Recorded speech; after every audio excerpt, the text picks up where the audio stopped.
Governance তো আসলে এখন সেক্রেটারিয়েটে কিছুটা থাকতে পারে, বাইরে গভর্নেন্স বলতে খুব বেশি কিছু নাই, চলছে। আপনার সবাই মিলে কোঅপারেট করছে বলে চলছে। আমি গতকালই একজন বড় ব্যবসায়ী আমার সঙ্গে দেখা কথা হলো, তিনি বলছিলেন যে আগে ঘুষ দিতাম 1 লাখ টাকা, এখন দিই 5 লাখ টাকা। এটা আমি জানি না আব্দুল সাহেব আমাদের এটাকে কীভাবে দেখবেন, অন্যভাবে মনে করবেন কিনা, but that's the truth, that's the reality. পুলিশের কোনো পরিবর্তনই হয়নি, বরঞ্চ তারা আরো সুযোগ নিয়ে, যে একবার বলে যে মিলিটারির কাছে যাও, আরেকবার বলে যে কোর্টে যাও, এভাবে পুলিশ তার দায়িত্ব এড়িয়ে চলার চেষ্টা করছে। কারণ তারা তো আসলে কনফিডেন্সই নেই। পুলিশ তো সেই পুলিশ না যে আপনার কনফিডেন্স নিয়ে কাজ করতে পারে, কারণ তারা তো আপনার ওই বিগত সরকারের সেই সমস্ত অপকর্মগুলোর সঙ্গে জড়িত ছিল। ফলে এই জিনিসটা এত সহজ নয়। আমি যে জিনিসটা বলতে চাচ্ছি, এই জিনিসটা এত সহজ নয়। এ থেকে রাতারাতি আমরা সব কিছুকে বদলে ফেলতে পারবো না। আবার তাই বলে যে আপনার দীর্ঘকালের জন্য গণতান্ত্রিক চর্চাটাকে বাদ দিয়ে এটাকে ঠিক করার জন্য কাজ করতে থাকবো, এটাও আমি ঠিক বুঝতে পারি না। আমি যেমন এখনই কবির সাহেবকে বলছিলাম পাশে, যে কোনো কিছু চাপিয়ে দিয়ে কি কোনো কিছু করা যায়?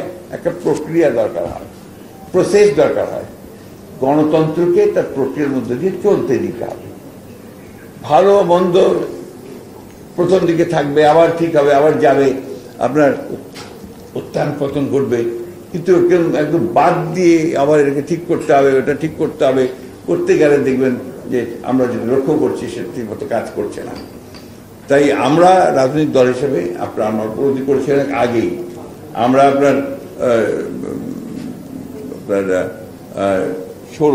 2016 সালে, এখানে প্রথম মাহবুবুল্লাহ আছেন, আমরা আমাদের দলের পক্ষ থেকে ভিশন 2030 বলে একটা আমরা আপনার কি করতে চাই, আমরা কিভাবে পরিবর্তনটা করা যাবে, সমাজ, অর্থনীতি, রাজনীতি কিভাবে পরিবর্তন আনা যাবে, সেই একটা ভাবনা আমাদের বেগম খালেদা জিয়া দিয়েছিলেন।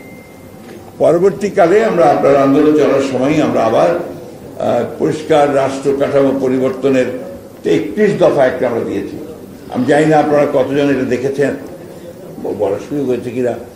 এগুলোর মধ্যে কিন্তু মোটামুটি এই একই এখন যে আলোচনাগুলো আসছে, এই বিষয়গুলোই কিন্তু আসছে সমস্ত, এবং এই আলোচনাগুলো নিয়েই কিন্তু আমরা এগোনোর চেষ্টা করছি। আজ এ পলিটিক্যাল পার্টি আমরা খুব ভালো করে উপলব্ধি করি যে বর্তমান যে রাষ্ট্র কাঠামো আছে এর গুণগত পরিবর্তন দরকার, অর্থনৈতিক যে কাঠামো আছে তারও গুণগত পরিবর্তন দরকার। কিন্তু এটা একদিনে রাতারাতি কোনো পক্ষে সম্ভব নয়।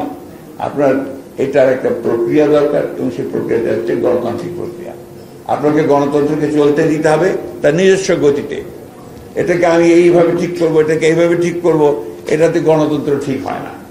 গণতন্ত্রকে জনগণকে তার অধিকার প্রয়োগ করতে দিতে হবে, তার ভোট দিয়ে সে প্রতিনিধি তৈরি করবে, সেই পার্লামেন্টে তার আপনার জবাবদিহিতা থাকবে, আমলাদের জবাবদিহিতা থাকবে। কারো কোনো জবাবদিহিতা নেই কোথাও এখন, nobody is accountable to anybody now. তো সেই জন্যে এই গণতন্ত্রের প্রক্রিয়াটাকে চলতে দিতে হবে, এবং আমার মনে হয় যে বিলম্ব না করে অতি দ্রুত ওই প্রক্রিয়াতেই আমাদের যাওয়াটা বোধহয় সবচেয়ে বেশি সমীচীন। এ নিয়ে আমাকে অনেক কথা বলে।